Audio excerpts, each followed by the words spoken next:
حضرت شیخ احمد سرہندی مجدد الفسانی رحمۃ اللہ تعالی علیہ آپ فرماتے ہیں کہ جو شخص 10 چیزوں کو اپنے اوپر لازم کر لے گا اللہ تبارک و تعالیٰ اسے اپنا قرب عطا کر دے گا، اللہ تبارک و تعالیٰ اسے تقوی عطا کر دے گا۔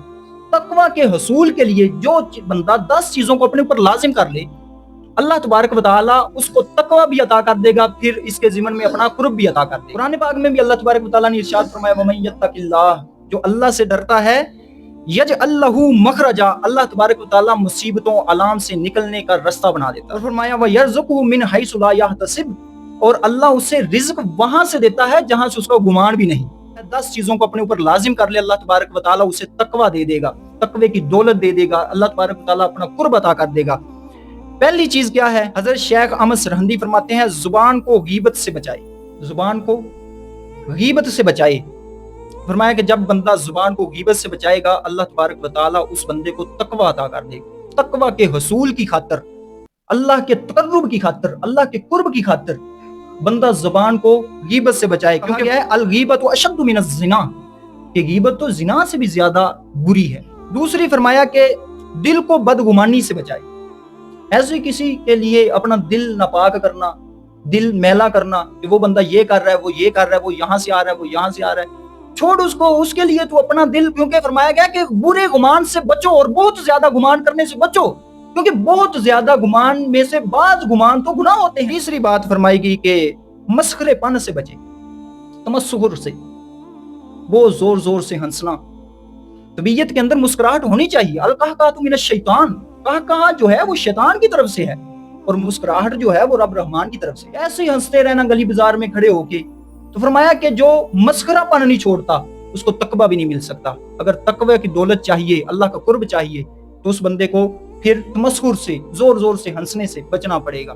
چوتھی چیز حضرت شیخ احمد سرہندی فرماتے ہیں کہ اپنی آنکھ کو حرام سے بچائے۔ آنکھ ایک ایسا دروازہ ہے کہ پہلے لذت یہ دیکھتی ہے، پھر دل اس کو لذت کو قبول کرتا ہے۔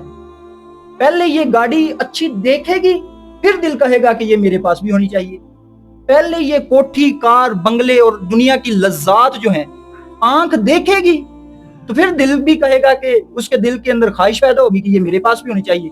تو فرمایا کہ جو گناہ جس دروازے کے ذریعے تمہارے اندر داخل ہو جائے وہ دروازہ ہی بند کر دو۔ اس لیے فرمایا گیا کہ اپنی آنکھ کو حرام سے بچاؤ۔ 5ویں نمبر پر حضرت شیخ احمد سرہندی فرماتے ہیں اسے چاہیے کہ ہمیشہ سچ بولے، تقوی کے حصول کے لیے ہمیشہ سچ بولے، سچ کو اختیار کر لے، متقی بن جائے گا، جھوٹ چھوڑ دے، کیونکہ فرمایا گیا ایکم والکذب ان الکذب یہدی للفجور، فرمایا جھوٹ سے بچو کہ جھوٹ ہر برائی کی جڑ ہے، ہر برائی کی طرف لے کر جانے والی ہے، جھوٹ چھوڑ دو۔ تو فرمایا گیا کہ یا رسول اللہ صلی اللہ علیہ وسلم اتکون المؤمن جبانا، کیا مومن بزدل ہو سکتا ہے؟ فقال نعم، کہ مومن بزدل ہو سکتا ہے۔ اتکون المؤمن بخیلا، یا رسول اللہ مومن بخیل ہو سکتا ہے؟ فقال نعم، حضور نے فرمایا مومن بخیل ہو سکتا ہے۔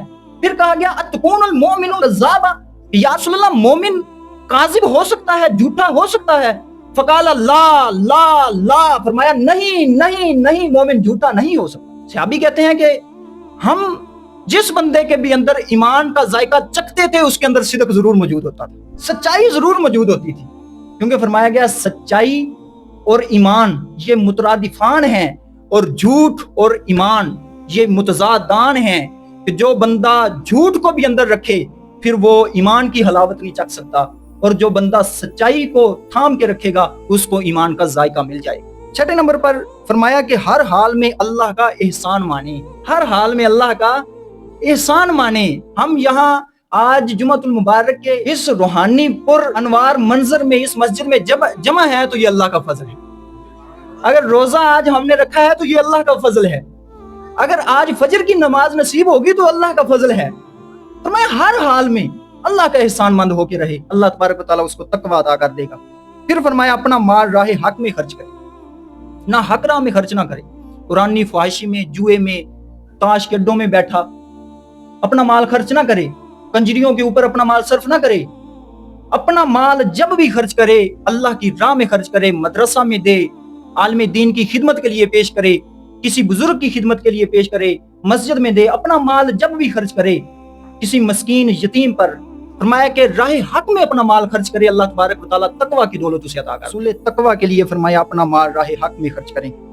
8ویں نمبر پر فرمایا نفس کے لیے بڑائی یا بلندی نہ چاہے۔ نفس کا مقام ہے یہ مقام ہے، یہ کتا جو کمینہ نفس ہے نا، اس کا مقام یہ ہے، تو اس کو یہاں سے پکڑ کے نا، اوپر والے بالوں سے پکڑ کے اس کو سجدے میں لے کے آ، اس کو کہا ہے کہ تیرا مقام وہ نہیں ہے جہاں تو مجھے لے کے جا رہا ہے، اصل مقام میرا یہ ہے، محراب میں سجدے کے آگے جھکا۔ 9ویں نمبر پر فرمایا نمازوں کی حفاظت کرے۔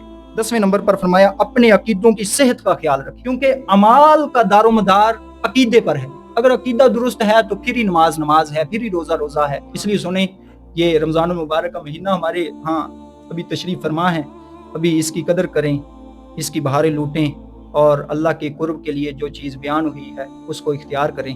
اللہ تبارک و تعالی ہمیں عمل کرنے کی توفیق عطا فرمائے۔